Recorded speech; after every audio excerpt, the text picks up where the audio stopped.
Bwana Yesu asifiwe. Kwanza namshukuru mtumishi wa Mungu aliyetangulia Yese kufundisha somo muhimu kabisa kwa habari ya uchumi. Amefundisha masomo yake kutoka kitabu cha Yoeli 1 na Yoeli 2. Tunaposema Yoeli 1 maana yake ni mlango wa kwanza na Yoeli mlango wa pili. Lakini kuna mambo ambayo ameyazungumza kimsingi kwangu naona kama yana maana kubwa sana. Jambo la kwanza, amezungumza habari ya namna Mungu anavyoweza kukuinua na mkaagana hapo hapo. Mtumishi mmoja wa Mungu alikuwa akifundisha, akasema kuna mama mmoja ambaye alikuwa anahudhuria hizi jumuiya. Kwa hiyo baadaye wakaona wenzake maisha yake ni magumu, wakaona wamchangie kwa sababu ana ujuzi wa kushona cherehani, basi wampe cherehani. Wakampa cherehani. Baada ya kumpa cherehani, kazi zikawa nyingi. Kila wakimtafuta anakuambia mambo yamenitinga. Lakini mtumishi mwingine pia katika jumuiya hivyo hivyo, wenzake waliona kwamba ana ujuzi fulani wa namna ya ufugaji wa kuku. Kwa hiyo wakatamani kwamba wamnunulie kuku aanze kufuga. Baadaye na yeye akalitupa kanisa, akaingia polini. Walipompigia akamwambia, jamani, kuku wananifanya niwe bize kweli.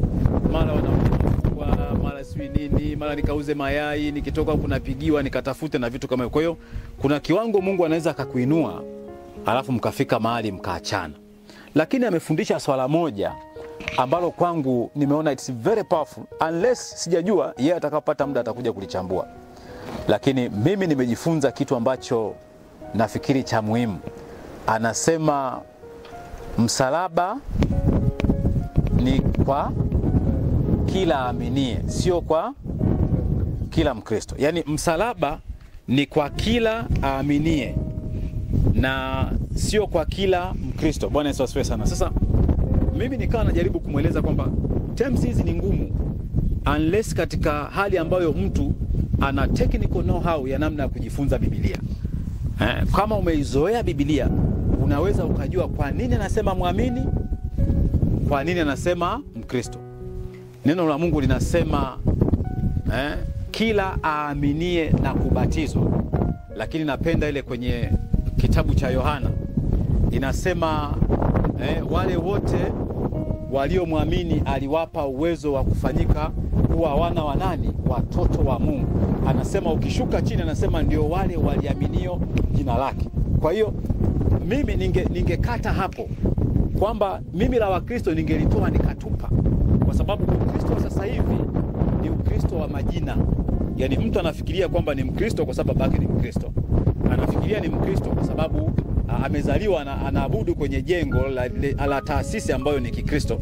Lakini huku huoni Biblia ikikwambia habari ya Ukristo, inakwambia muamini. Na hapa ndipo ambapo wenzetu wamevuka. Na somo hili nimefundisha kwamba kama wewe unaona jina la Ukristo ni jina la thamani, Biblia inasema kwamba na Mungu amewakirimia jina si lenye nguvu majina yote. Liko jina ambalo ukiwa nalo hilo linapita uwezo wa majina yote. Bwana Yesu asifiwe sana.